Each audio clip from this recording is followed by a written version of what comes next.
Bonjour à toutes et à tous. Alors j'ai été absente pour le 5 juillet, donc je n'ai pas fait de vidéo sur la dernière pleine lune et éclipse du 5 juillet. Par contre, là j'avais envie de faire un petit point avec vous, pour vous, par rapport à tout ce qui se passe actuellement. Il y a plusieurs choses en ce moment qui sont encore une fois du domaine de cet ajustement des énergies par rapport à cette grande transformation, ce grand changement dont je parle depuis déjà plusieurs mois, voire même bientôt un peu plus d'un an maintenant d'ailleurs. Voilà, donc la première des choses déjà à aborder, c'est la conjonction à nouveau entre Pluton et Jupiter en Capricorne à environ 23 degrés du Capricorne.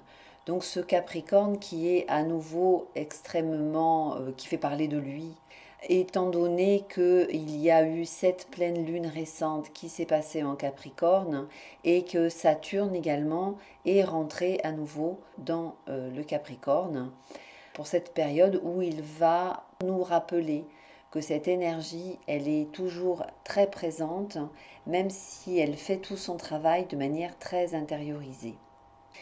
Donc je vais vous parler de ça. Ensuite, je vous parlerai également de Mars, Chiron et la Lune noire qui est en Bélier. Donc il y a aussi ces trois présences, cette importance du Bélier actuellement aussi dans notre vie quotidienne qui marque les nécessités de prendre les devants, de se laisser aussi entre guillemets, emportés par cette énergie martienne qui peut nous permettre, dans un sens positif, de prendre certaines décisions, de retrouver à l'intérieur de nous une forme de détermination, une envie d'avancer, une envie de faire bouger les choses, même si il y a cette tension avec un Mercure rétrograde en Cancer.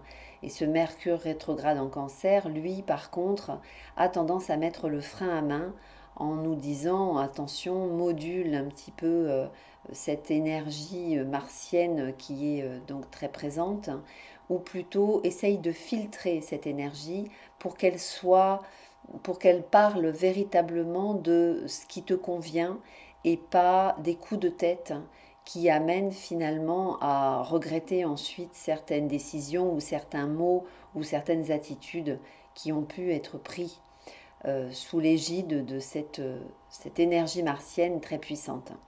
Donc je vais commencer par cette conjonction Jupiter-Pluton en Capricorne avec la présence de Saturne qui n'est pas loin, qui est à 5 degrés à peu près. Donc on ne peut pas dire que ce soit une véritable conjonction des trois grands, mais par contre, malgré tout, cette énergie Capricorne, elle est très présente. Alors, il est peut-être intéressant de reparler de cette énergie du Capricorne. Elle appelle à exprimer de nous-mêmes qui nous sommes profondément, quelle est notre utilité dans ce monde, de quelle façon nous prenons notre place au milieu des autres, de quelle façon nous prenons notre place dans la société, comment on se rend donc utile, comment notre talent particulier, personnel, peut permettre à l'univers d'avancer. En fait, l'énergie Capricorne est une énergie de terre, c'est une énergie de concrétisation.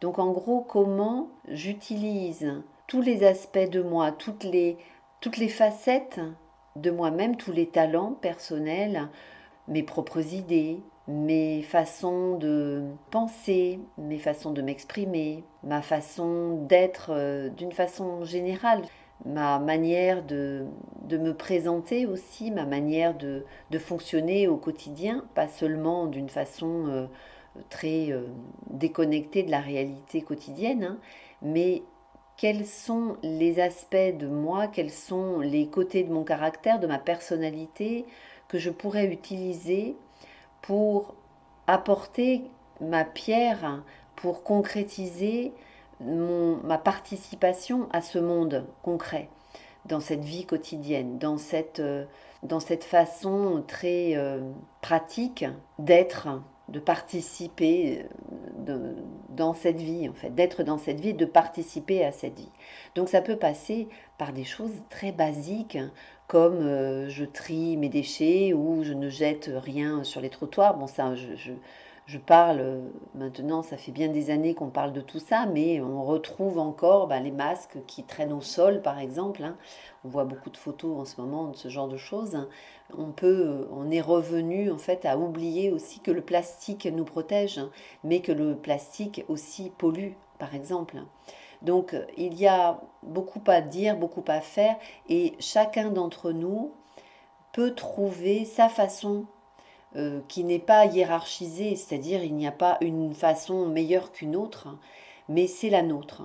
Je regardais hier un documentaire sur une personne qui, elle, fait des boutures, c'est-à-dire son truc à elle, c'est je fais des boutures de plantes parce que je trouve que la nature devrait être gratuite. Voilà, et donc elle a fait un petit site internet où elle partage en fait sa façon de faire des boutures, sa manière de donner vie à de nouvelles plantes, et puis elle troque, et puis elle donne, et puis elle habille son appartement. Voilà, c'est sa façon à elle de participer à la concrétisation de qui elle est dans ce monde. Donc ça lui appartient, c'est son goût, c'est quelque chose qu'elle apprécie, et en plus évidemment ça fonctionne, puisque il y a une résonance avec sa personnalité, et donc ça marche, ça fonctionne. Donc comment chacun d'entre nous pouvons trouver cette résonance avec notre vie quotidienne à notre façon pour pouvoir participer à ce monde, euh, se sentir utile, se sentir à sa place, et puis petit à petit construire les mentalités, partager, communiquer, et puis être en fait nous-mêmes au plus proche de notre vérité intérieure pour pouvoir trouver cette place. En fait, Pluton, Jupiter, rétrograde, elle parle de tout ça dans notre intériorité. Elle nous demande finalement d'être beaucoup plus proche de notre vérité intérieure. Elle nous demande au pluriel d'être au plus, d'avoir le courage d'affirmer ce en quoi on croit, ce qui nous parle, ce qui résonne en nous, et ce qui est peut-être différent du voisin, mais qui parle vraiment de nous. Donc, sans chercher midi à 14 heures, ça peut être aussi simple que ça. Alors, à côté de cette conjonction Jupiter-Pluton, il y a Pallas, Athéna. Pallas, c'est une astéroïde qui a été découverte en 1802. Et en fait, si l'on reprend la mythologie, parce que c'est souvent lié justement à tout ce qui est les astéroïdes, etc. Je ne suis pas une grande spécialiste de la mythologie grecque, entre autres, mais par contre, au niveau du symbolisme, c'est assez intéressant. En fait, Pallas, Athéna, c'est la déesse de la sagesse et la fille de Zeus, Zeus étant Jupiter justement. Donc du coup, cet astéroïde nous parle de tout ce qui est l'intelligence, mais une intelligence qui peut être justement pratique. Cela peut donner aussi une certaine forme d'intuition qui peut amener à inventer des solutions, qui peut amener à trouver la façon d'une manière très avec une grande perception sensitive, avec beaucoup de sensibilité finalement, avec beaucoup d'adresse aussi, beaucoup de une faculté à pouvoir trouver des solutions pratiques à une vision qui finalement peut être assez abstraite.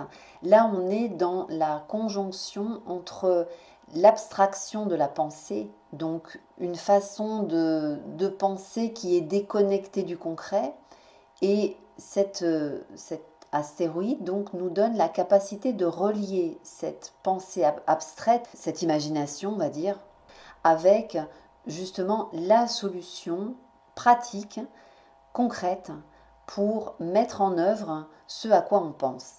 Donc c'est très intéressant, je trouve, cette conjonction de Jupiter avec cette planète Pallas, Pallas Athéna, ce petit astéroïde, parce que cela justement intensifie cette énergie Capricorne, qui est une énergie de concrétisation, encore une fois, qui est une énergie de terre, qui nous donne la capacité de trouver les solutions pratiques au quotidien, des solutions qui finalement peuvent être simples, des solutions qui finalement essayent de ne pas compliquer par un côté mental avec Mercure rétrograde en Cancer. Donc ça nous permet d'aller à l'essentiel, ça nous permet de ne pas s'arrêter à une complexité mentale qui trouve des problèmes là où il n'y en a pas, qui trouve des complications, qui peut nous donner un sentiment de flou à l'intérieur, qui peut nous donner le sentiment de ne pas vraiment comprendre ce qui se passe ou de ne pas vraiment raisonner d'une façon cohérente. Mercure rétrograde, lorsque Mercure est rétrograde, Mercure c'est la planète de l'intelligence, c'est la planète de la pensée. Mercure, c'est celui qui apporte les messages, c'est le messager des dieux, Mercure, hein, aussi dans la mythologie.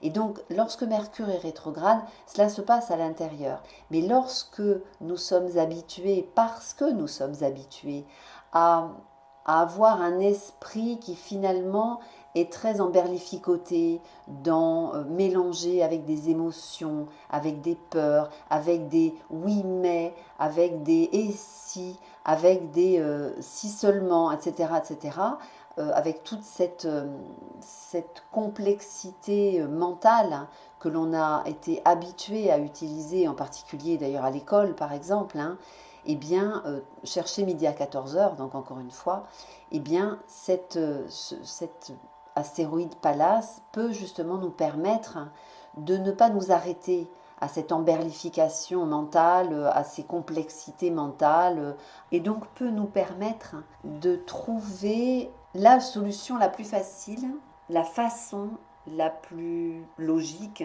la plus concrète, la plus fluide, pour utiliser nos propres capacités, pour que nos efforts, par exemple, euh, pour que nous trouvions finalement des initiatives intéressantes. On est vraiment dans un domaine voilà, d'inventivité mélangée avec de l'intuition. Et cela nous parle en fait Pluton, Jupiter, Pallas nous parle de cette capacité à trouver des solutions et à pouvoir avoir des initiatives intéressantes. Malgré ce Mercure rétrograde qui est en face et qui est en Cancer et qui finalement peut nous embrouiller l'esprit. Mais malgré tout, il y a cet atout-là.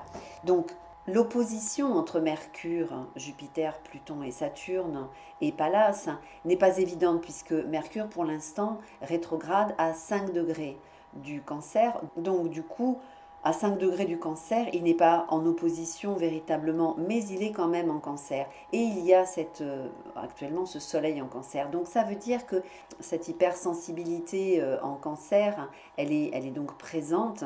Laisser couler les émotions, si par exemple il y a un besoin de pleurer ou un besoin une sensation de tristesse, laisser faire ce qui est là, laisser les émotions s'évacuer doucement, tranquillement, mais ne pas en faire plus qu'à que ça. C'est-à-dire ne pas s'accrocher à ces émotions en cherchant à tout prix à ce qu'elles aient un sens. Parfois, on est comme dans une sorte d'attendrissement. Hein, c'est l'image qui me vient. On peut se laisser attendrir. Je crois que la période, elle est à ça. Laissons-nous attendrir. Mais ne nous arrêtons pas. C'est pas parce qu'on a des moments où on est attendri, c'est pas parce qu'on a des moments où on se sent un petit peu triste qu'on a une nature dépressive, par exemple, ou que on va rester dans cette énergie de tristesse et que ça va nous gâcher notre été. Ce sont des émotions qui sont passagères. Il y a tout un travail intérieur qui se fait. Nous sommes très bousculés depuis des mois. Il peut y avoir une certaine fatigue.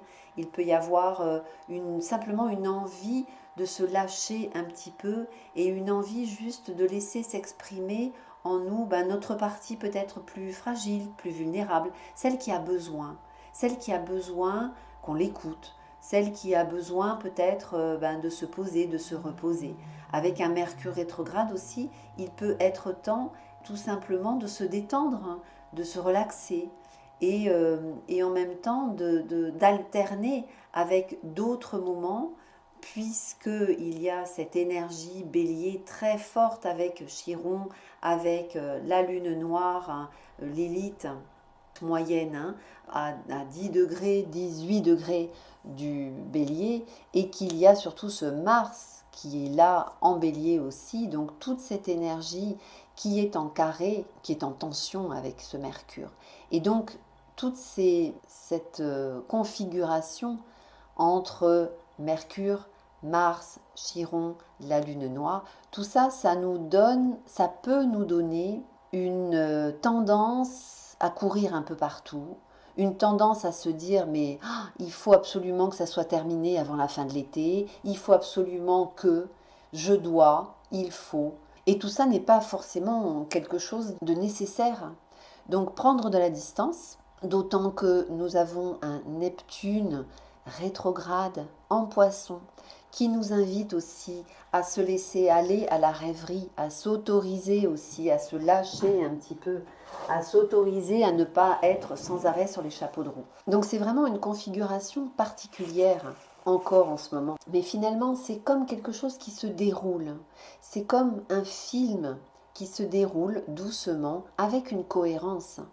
Nous avons eu toute une période où il y a eu cette remise en question profonde, cet arrêt avec le confinement, un arrêt, vraiment un arrêt sur l'image, dans une situation qui était la nôtre, c'est-à-dire on a confiné seul ou on n'a pas confiné seul, on était marié avec telle personne, ou on était en train de commencer une relation, ou on était en train de monter une entreprise, etc., etc. Bref, il y a eu un arrêt sur image à un moment donné de notre vie, comme si il y avait cette nécessité de se focuser sur ce moment-là, sur qui nous sommes à ce moment-là.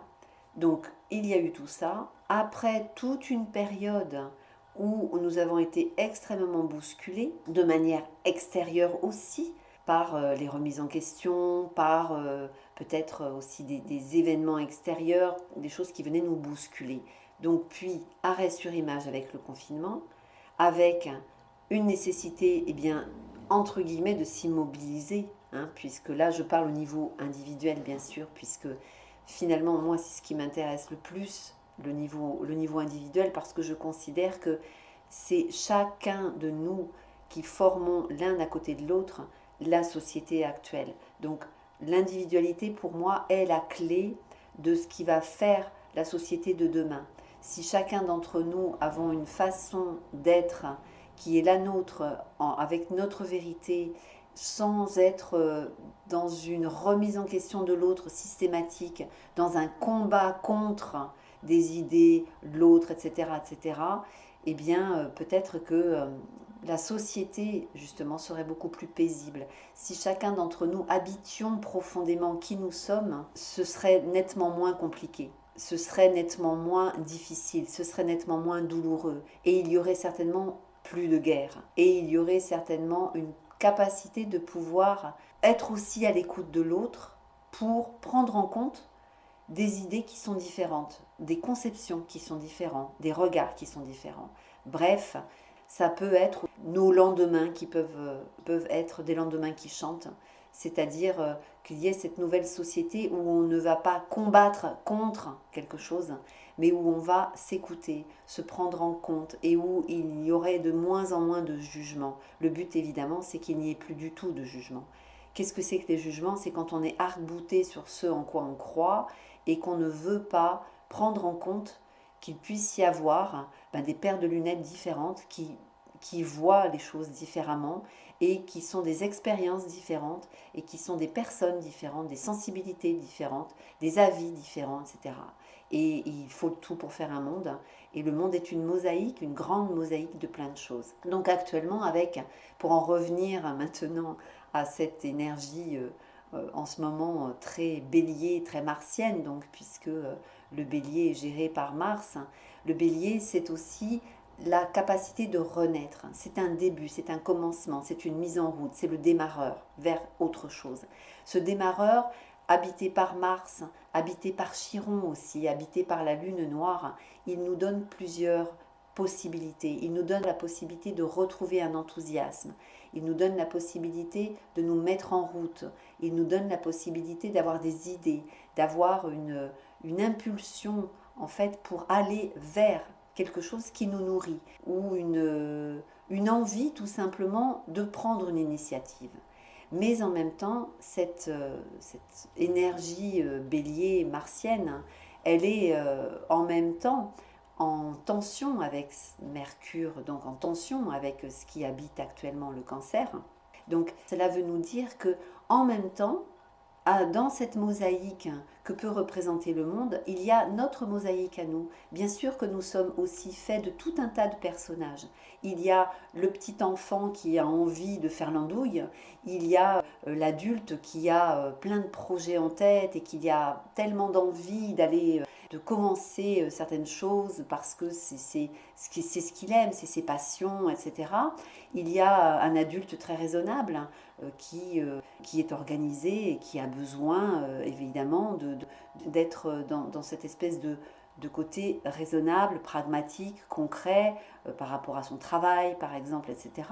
Et puis, il y a aussi notre part de nous fragile.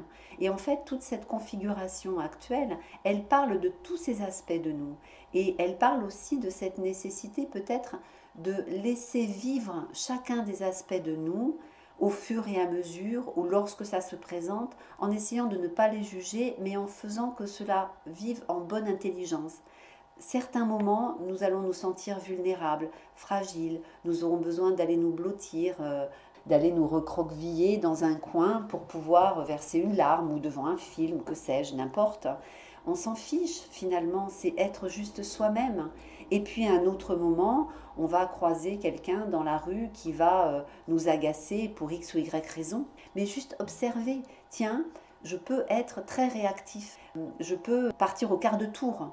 Oula, voilà, là c'est toute cette énergie martienne qui est là, ce bouillonnement intérieur. Ok, allez, je me calme là, je me calme, c'est bon. Je ne prête pas le flanc à ça. J'essaye de moduler tout ça, mais je m'observe. Et oui, c'est vrai qu'il peut y avoir des moments où il y a beaucoup d'agacement, d'énervement, des envies que ça bouge, que ça avance, en particulier donc dans la circulation, en particulier par rapport à la communication. J'attends un courrier, j'attends un mail, j'attends un versement, j'attends, voilà, ça ne vient pas, ça m'agace, les peurs s'en mêlent ou le mental justement qui fait des nœuds va commencer à nous dire oh là là, mais oui, mais si ça se trouve, il va jamais me payer, et puis oh là là, mais si jamais j'arrive en retard, ça va pas du tout bien se passer avec mon collègue. Tout ce mental complexe et compliqué qui nous fait faire des nœuds dans la tête, ah ben oui, je m'observe là-dedans. Effectivement, ben oui, il y a ça aussi qui est là. Donc essayer de faire cohabiter tous ces aspects de nous différents, toutes ces énergies qui peuvent être contradictoires, qui peuvent parfois être en tension les unes par rapport aux autres. Mais en fait, je crois que la clé qui nous est donnée aussi à travers ce soleil cancer actuel, à travers aussi cette configuration de palace qui est conjoint à Pluton, Jupiter et puis qui est non loin de Saturne, c'est justement d'avoir ce regard qui est un regard de bienveillance par rapport à tout ce qui se passe, en essayant de suivre ce mouvement universel qui de toute façon nous est imposé. Et donc tout ce qui se passe actuellement, c'est tellement bouleversant, c'est tellement ça nous travaille tellement au niveau des tripes, au niveau de tout ce que nous sommes, ça nous invite tellement à cette mutation. La mutation, bien sûr, de la société par rapport à tout ce qui se peut se décider, par rapport à toutes les conséquences du confinement, mais à quoi ça sert de, de s'en faire vraiment profondément, de s'angoisser, de prêter le flanc aux peurs, mis à part de faire qu'on ait encore plus mal. Moi, je crois vraiment que cette énergie bélier, elle est aussi là pour nous dire, vis au jour le jour, vis le maximum, prends le plus de joie possible. Profite le plus possible de ta vie maintenant. Essaye de ne pas te poser trop de questions. Parce que se poser des questions, ça prête le flanc à ce mental tarabiscoté qui quelque part nous fait aussi des croche-pieds et qui fait que on se sent, on se sent pris finalement dans des pensées qui ne nous font pas de bien. On essaye de trouver des solutions avec un mental qui de toute façon est perturbé et qui en plus peut être alimenté par une énergie émotionnelle qui, quelque part, qui n'est pas cohérente. On est juste secoué actuellement par tout ce qui se passe. Donc, vivons, moi en tout cas, ce serait mon conseil, vivre le plus possible au jour le jour, chaque minute, chaque instant, en utilisant donc ce plaisir de la vie, ce plaisir de vivre, cette gratitude par rapport à ce que l'on a chaque jour, à ce qui est là chaque jour, et puis essayer de juste profiter de la vie, essayer d'être au plus près de sa vérité intérieure, que ce soit dans des moments où on se sent touché au niveau des émotions, que ce soit dans des moments où on a envie de faire des projets, eh bien oui, accepter que il y a vraiment toutes ces vagues dans nos humeurs, dans notre façon de voir les choses, même dans notre vie quotidienne, voilà, dans tout ce qui se passe. Bien, en ce moment, on aurait certainement envie de pouvoir figer des états, figer un état, ah ça y est, là je suis bien, faut surtout pas bouger. Là, tel élément, il est à sa place, ça va, ça me convient, donc faut plus que ça bouge. Mais ça ne fonctionne pas comme ça ne marche pas comme ça. Je crois que la gratitude profonde par rapport à tout ce qui nous est proposé chaque jour, et puis surtout, arrêter de se juger, arrêter aussi de juger le voisin, bien sûr, hein. S'autoriser, se dire que oui, on est bousculé et que c'est quelque chose de très humain. Et que dans cette humanité, eh bien, voilà, il faut juste accepter cette humanité. Et en acceptant cette humanité, cela aura beaucoup moins les peurs auront beaucoup moins de prise sur nous et cela passera. Donc savoir juste, observer juste toutes ces vagues et puis savoir que tout cela passe, tout cela et fait partie d'un grand plan qui certainement nous dépasse. Je reviendrai dans une autre vidéo sur des rendez-vous au niveau de certains moments par rapport à des cycles en particulier, parce que c'est toujours intéressant. Encore une fois, individuellement, dans la vie de chacun, qu'est-ce qui s'est passé à tel et tel moment. Donc ça peut être extrêmement intéressant aussi d'observer dans nos vies qu'est-ce qui était le plus présent à certains moments pour pouvoir aussi savoir, non pas ce qui va se passer demain, mais quel est le domaine qui appelle notre attention, qui cherche à capter notre attention et qui, quelque part, cherche à nous donner des clés.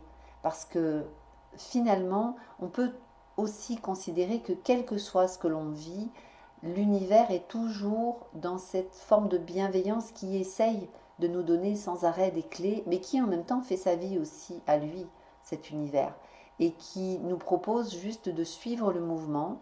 Et c'est ce que j'essaye de faire à travers mes vidéos, essayer de donner justement, de rassurer aussi, de se rassurer, de nous rassurer, d'accueillir cette période tellement bousculante et en même temps tellement fascinante et en même temps tellement passionnante que nous proposent donc ces énergies planétaires qui pour certains sont considérées comme des espèces d'êtres, en fait, des êtres de lumière qui agissent sur nous. Moi, je parle surtout en termes d'énergie. Pour moi, ce sont surtout des énergies en fait qui nous traversent, avec lesquelles on est sans arrêt en train de vibrer et qui bien sûr ont une influence sur nous et sur nos vies. Il y a en même temps un côté fascinant et magique et en même temps d'une certaine façon il n'y a rien de magique parce que nous faisons partie de cet univers, l'univers fait partie de nous et donc il y a juste cette rencontre et à travers toute cette étude de l'astrologie, il y a cette recherche de donner un sens à ce que l'on ressent, de donner un sens aussi à notre vie, mais également de capter certaines clés d'une façon plus fluide, plus facile, plus évidente, quelque chose qui puisse faciliter aussi notre chemin. En tout cas, c'est ma recherche à travers les capsules, à travers les vidéos que je vous propose. Voilà, je vous souhaite une très belle journée et je vous dis à très bientôt. Au revoir.